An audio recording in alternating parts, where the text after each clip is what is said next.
Ever wonder what happens after we die? Well, in the world of Buddhist thought, there's this incredible ancient text, the Petavatthu, that dives right into that.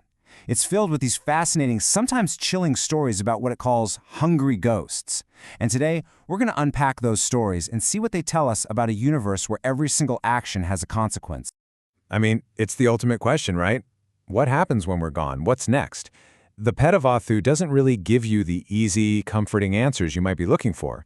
Instead, it lays out this really vivid picture of a reality that's run by a super strict and, totally impartial law, the law of cause and effect. Okay, so before we jump into the stories themselves, we need to get a couple of key Pali terms down. First up is peta. Now, this isn't your typical spooky ghost. The word actually means the departed, like an ancestor. Think of them as spirits stuck in this in-between state, a limbo that's basically defined by their suffering. And the second big one is karma.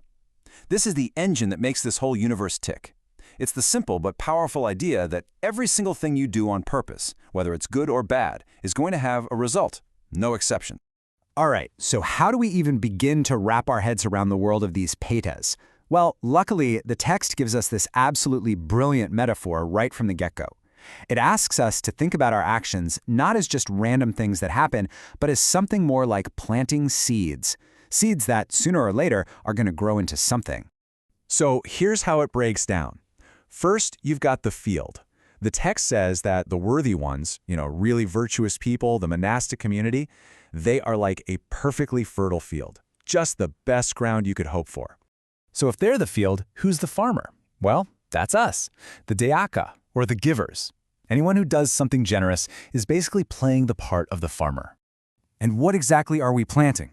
It's the gift itself, the offering, the simple act of giving. That's the seed. It's the very thing we're putting out into the world. And you can probably see where this is going. A good farmer plants a good seed in a really good field. What do you get? You get fruit. It's inevitable.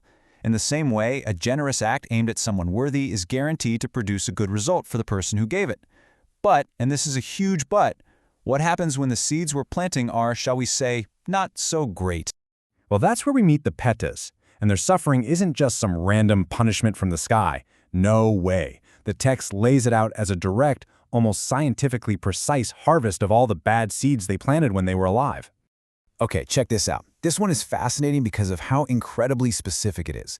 We meet this peta who has a body that's literally as radiant as gold, but his face is a pig's face. So, why? Well, he explains it himself. In his past life, he was good at controlling his body, but his mouth, totally out of control. He loved to lie, to slander people, and the karma is so exact it's wild. The part of him that caused all the harm, his mouth, is the exact part that's deformed in the afterlife. Crazy, right? And some of these stories, they're genuinely horrifying. I mean, listen to this one.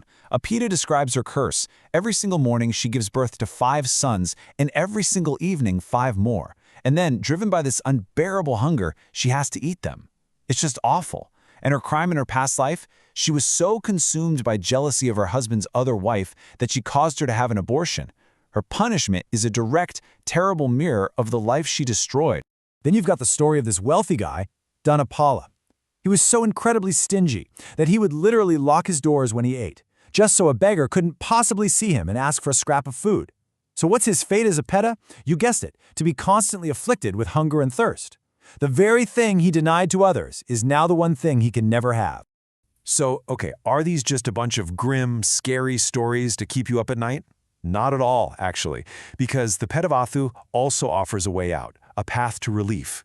It makes it really clear that the departed aren't a lost cause. The living, people like us, have a really important role to play in helping them. And the process is laid out super clearly. It's basically a 3-step plan for sending the fruit of a good deed over to them.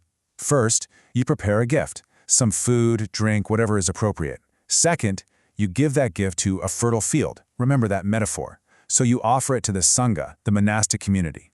And then, and this is the absolute key, with a clear mind, you mentally dedicate the good vibes, the merit from that act, specifically to your departed relatives. And to make this idea really stick, the text uses another amazing nature analogy. It says, you don't have to force the merit to get to the petas, it just flows there, totally naturally. Just like rainwater on a mountain always flows down into the valley. Your good deed here on earth just opens up the channel for it to get there. This brings us to what might be one of the most powerful messages in the whole text, because these stories aren't really just about what happens to the dead. They're also a kind of practical guide for those of us still here, for the living, on how to deal with something we all face, loss and grief. And it's such a natural question, isn't it? If you think a loved one might be suffering, what's your first instinct? It's to feel sad, to cry, to grieve for them. That feels like the right, compassionate thing to do, doesn't it? Well, the text's answer is really direct, and honestly, it might sound a little harsh at first. It says over and over again that our weeping and our sorrow do absolutely nothing for the departed. It doesn't help them one bit. The only thing that can ease their suffering is that active transfer of merit we just talked about. In other words, our grief is about us. The giving is for them. And there's this incredible story about a queen named Ubari that just hammers this point home. She is completely heartbroken, just inconsolable after her husband, the king, dies. And as she's grieving at the cremation ground, a wise sage comes up to her and tells her something just staggering. He says, on this exact spot where you're standing, 86,000 kings with the very same name as your husband have also been cremated. And that cosmic perspective just completely shatters her personal grief. She suddenly realizes that her intense, personal loss, as real as it is just one single drop in this massive, endless ocean of birth, death, and suffering that every single being goes through. And that wisdom, that incredible shift in perspective, is what frees her from the arrow of sorrow. She stops crying, not because she doesn't care anymore, but because she finally understands the bigger picture. So what's the big takeaway here? This central message of the Petavatthu is that our lives aren't just a bunch of random, disconnected moments. Not at all. Every single action, every word, every thought, it's a cause. It's a seed that will create an effect. We are constantly, right now, shaping our own reality and even the reality of others.